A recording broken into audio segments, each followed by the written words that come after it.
पुढची बातमी, आशिया कप 2025 वर सध्या सगळ्यांचंच लक्ष आहे। 9 सप्टेंबरपासून 8 संघांमध्ये या स्पर्धेची धमाकेदार सुरुवात झाली, पण या दरम्यान एक मोठा घोटाळा उघड झालाय। या प्रकरणात भारतीय क्रिकेट नियामक मंडळ म्हणजेच बीसीसीआयला नोटीस बजावण्यात आली आहे। धक्कादायक बाब म्हणजे या घोटाळ्यात लाखो रुपये केवळ केळ्यांवर खर्च केल्याचा आरोप आहे।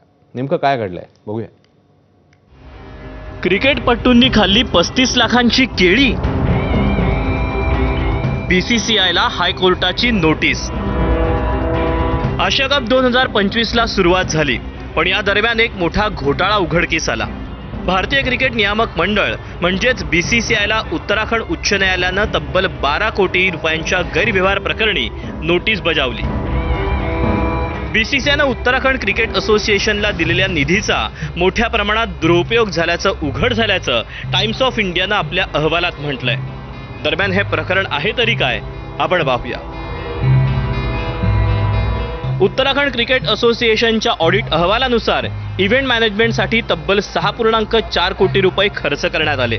टुर्नामेंट आणि ट्रायल्सवर एकूण 26.3 कोटी रुपये उधळले गेले, जे मागील आर्थिक वर्षाच्या 22 कोटींच्या तुलनेत जास्त होते। यात 12 कोटींचा गैरव्यवहार झाल्याचा आरोप याचिकाकर्त्यांनी केला।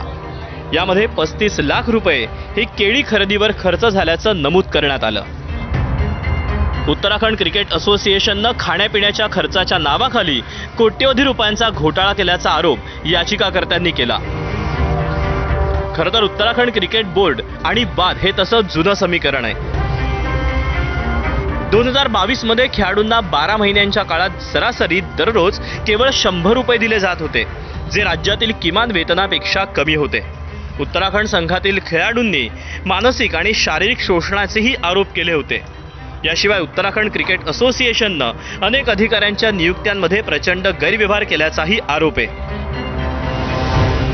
आशिया कप सारख्या आंतरराष्ट्रीय स्पर्धेकडे सगळ्यांचे डोळे लागलेले असताना असा घोटाळा उघडकीस येणं हा नक्कीच भारतीय क्रिकेटसाठी काळजीचा विषय।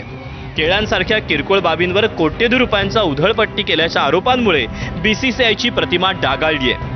आता 19 सप्टेंबरला होणाऱ्या सुनावणीत न्यायालय काय निर्णय घेतं याकडे क्रिकेट प्रेमींचं नव्हे तर संपूर्ण क्रीडा विश्वाचं लक्ष लागलंय। किरण महानवर, एबीपी माझा, मुंबई।